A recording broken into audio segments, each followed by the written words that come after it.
I'd like to thank Ray Rickman and Lara Salamano coming in as my first guests, but here's my Thursday regular GoLocal columnist, Bob Whitcomb. Bob, thanks for coming in. How are you? It's good to have you back. Nice to see you. It's been a busy week. It has been crazy. And I think we'll just start because we just had Lara Salamano on talking about the new fun-sized Rhode Island tourism campaign. What's your thoughts? I think it's I haven't studied it. I hope to do it after the show, but I think it's kind of a nice motto. I think it's pretty good. That was invented by somebody here, right? Oh, yeah. Yeah, not by somebody in Reykjavik. By the way, the what cooler and hotter or what all that stuff. Actually, I don't think they hurt the state. It got so much publicity. All PR is good PR. I mean, The Economist ran an article about, as you know, it was in the Times. It was all over the country. And I thought it just made the place kind of charming and quirky, kind of like Liechtenstein, where I'll be putting all my money very soon. Good PR. No, I do have to say that the national press that picked up on Fun Size today did. Everyone seems to liked it. Well, everyone harkened back to cooler and warmer. It was here's the next step for Rhode Island. After that, it happened. But Fun Size, bite size, targeting millennials. She said they were under indexed. You gotta do that. You gotta coming do in, that. wanting to come in for a few days for events. I mean, it's a new world order. Bring them in and hope they buy a loft in Pawtucket. That's the. Come stop at the train station, really. buy a loft. You got to bring. We have an old population, not as bad as Maine. Maine's got the oldest one. We've got one of the older ones. Got to make this place hip, as Brooklyn has become. I mean, Brooklyn was considered a very dangerous place to go in my time when I lived in New York. Did you ever live in New York? No, never lived there. You were asked to leave. I know that. Okay. So anyways, but now all the kids are living there. It's gotten so bad that it's more expensive than much of Manhattan. So now they're starting to complain they're all moving to Detroit, like my daughter. My daughter may actually move to Detroit. Oh boy. Yeah, because it's kind of hip. It's very hip. But you can make Rhode Island the same way. And you've got to package the whole state too, not just Providence. I mean, you've got this wonderful Newport, which inch for inch is one of the weirdest places on the planet. Fascinating place. And it's close to New York, it's close to Boston, so you market that. So you market that. Well, it was good to have her in. A lot of college kids, which will attract other college kids or post-college kids. So we'll see what happens with the Fun Size campaign. Yeah, I think Another it's topic this fun. week. Yeah. We're here on Thursday, State of the Union. Yeah, it was a great show. It was great Great reality show. TV. If you look back, I don't know if anybody's broken it down. I think there was more stuff involving the props, the human props in the gallery, than there was very little detail. We're going to do this, no way to pay for it. But we just had a tax cut too, $1 trillion tax cut. But I thought from a showmanship standpoint, it was great. Trump really knows how to do that. He was elected in large part because in our post-literate society, people they liked his show. The Apprentice and all that stuff. They loved him as a sort of impresario, star, and all that. And he does have a kind of charisma. To me, it's sort of a sick charisma, but he does have a charisma, and he does have this. And I thought he ran it brilliantly. It was like the director's set. He's pointing up to the thing and hamming it up. And I think that's what you take out of it. This has become a sort of post-literate, post-fact, and optics obsessed, he says. Well, on television, I'm saying this, of course. What a phony. What a fraud. But more performance and substance-based, is that the whole thing was just a performance, as to some extent was young Joe Kennedy. As we were talking about chapstick before coming in. Who I thought was impressive in a way. He's very intense. I think he's very passionate. By the way, he's a teetotaler, too. Something important. I thought some of the optic was wrong. They shouldn't have done, him to start off. I thought he's a very engaging guy. They should have picked some guy from Toledo, industrial Midwest. The people who gave the Electoral College to Trump. They should have done that instead of another blue state elitist. Well, that was the conversation I had with Jennifer Lawless down at American. What did she say? It was, is this the new party? She's like, well, there's two faces of it, a young one, but it's also an old name. Well, the Kennedy thing. I mean, and we always make the mistake as we get older. We're looking at history differently. The people who remember John F. Kennedy as president are like Gaga. I'm a living example of this right now. And Bobby Kennedy, he was killed in 1968. And it's been a long, long time. I thought the Voc Ed setting was good, but it would have been better in Toledo. I thought there was a little bit of a problem with the car behind him. Do you know why? Why? His great uncle Edward Kennedy. Oh, from that van. Yes. And unfortunate. I don't mean to be. That was a tragedy. But I don't associations exist. Yes. Associations exist, and he's apparently a very nice man, very bright. I think he was I think he was honestly intense too. And he didn't have his jacket on, that was fine, but I would have done it in another part of the country, probably a guy with a Polish name. And you know what they say, there's the sort of curse associated with the State of the Union response. Oh, I know. It's where political careers go to die, but it seemed like... I know. The lip gloss is the strangest thing, because partly because he was so intense, so you thought maybe actually was drooling, frothing, as Hitler did at the Nuremberg rallies, this, and I thought that, and I realized he's got something. I was sitting there watching with my wife. I said, my God, he's put something on his lips. Is it lipstick? What is it? Or is it, a lot of guys use chapstick. Yeah, chapstick, and and he was apparently joked about the next day. That was like the big takeaway was the chapstick. Yeah.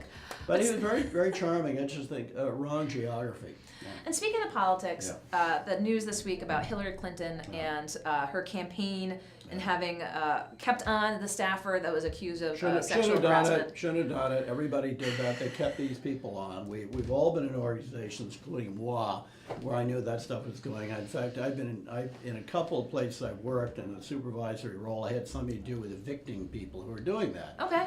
But it was a laborious process. Involving expenditure of large sums of money, especially in France, where we had a sexual harassment problem. That was very expensive.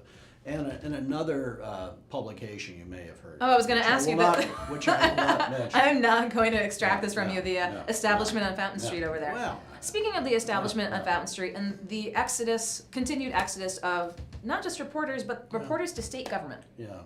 It's troubling. If they did not, as apparently the case, it's apparently they're negotiating with the state government while they're covering the state government. They didn't tell their boss.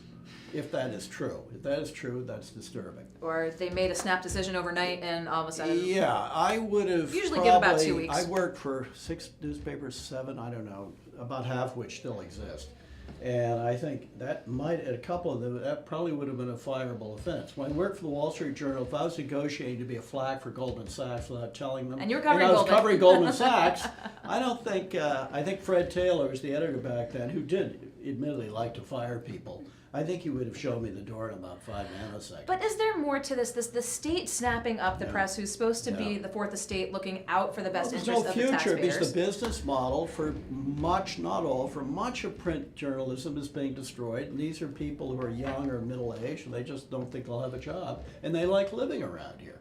So they want to stay around here. They may have families. They don't want to move to Dallas or St. Louis or something, or L.A., and so they take these jobs, but it's very troubling, and I have to say it's very sad. It's not good for civic culture. I've met both those people. I don't know them well. I think they're by reputation honest people, but again, this is a troubling issue if they're negotiating over the course of a few weeks with the state government for the fairly important jobs, and their bosses didn't know about it. Well, we'll keep tabs on that moving forward. And before I ask you about this week's column, you were there at a Ruth Bader Ginsburg talk, RBG. Yeah, I was there. I found it difficult to hear because she's very soft-spoken. But I mentioned this to my wife, who unusually we went to the same event. Usually the lawyers, but there we were, and she didn't have much trouble, and she said I should have my hearing fixed, get a hearing aid. But other people said they couldn't hear her. She was quite charming, very firm, very confident. Bruce Selya, who's he's a senior judge in the First Court of Appeals, did it as. Were you there? No, I know the format though. Yeah, there was conversation, and I thought it was interesting. A lot of it, most of it was about her career, and it was about her friendship with Antonin Scalia. They were close friends despite their vast differences, and that was sort of charming. They went to the opera together a lot, and so it was very charming. It was, I suppose, quite a coup because they got her the night of the State of the Union, and the fact that she didn't admit to boycotting it, but she made a joke which suggested it was a boycott. I think she knew what the date was that she and was. And that went around the country. The There's a lot of stories. No, she's talking in Providence. So. And I think they filled that huge room there. I don't know how many people that holds, but it must have been 1,200 maybe. Okay. And it was it was interesting.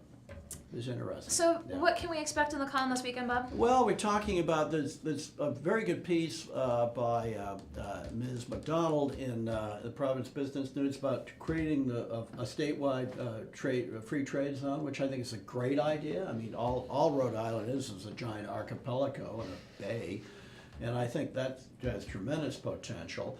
I denounce people who complain about the pickup cost for Uber and Lyft at Greensdale Airport, because the airport needs the money. The airport's been improving, and it's lost a lot of money because of these ride-hailing services. They aren't getting the money from the cabs they used to have. There are fewer rental cars. So I think it's perfectly justified that the state charged $6 for a pickup charge.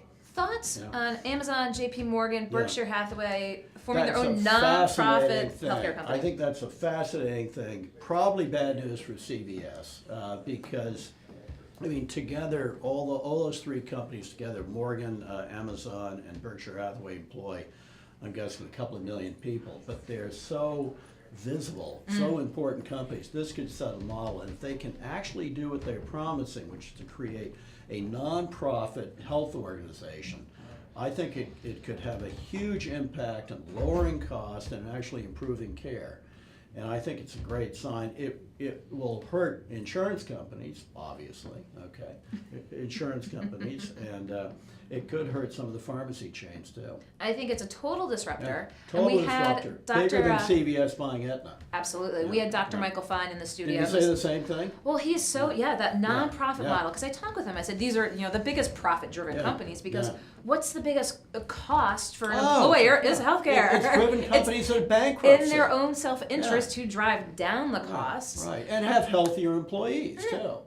But so you got a huge bank, a huge conglomerate, really a kind of mutual fund for rich people, Berkshire Hathaway, and the biggest retailer in the history of the world. Okay, very important question. Yeah. Are you watching the Super Bowl? Yes, I will. I You going to a big party? I watched the playoff a couple of weeks ago in a motel room in Delray, Florida, and I'm going to do this. No, most people keep me away from their parties. It's a public health issue. Well, before you watch the Super Bowl on Sunday, be sure to read Bob Whitcomb on GoLocal. So, Bob, I appreciate your coming in. Let you go around See the you corner. soon. Okay, Bye. take care. Bob Whitcomb, as he does most every Thursday, comes into the Navigant Credit Union Broadcast Center to talk about the week's biggest news, what we can expect in this column this coming weekend. So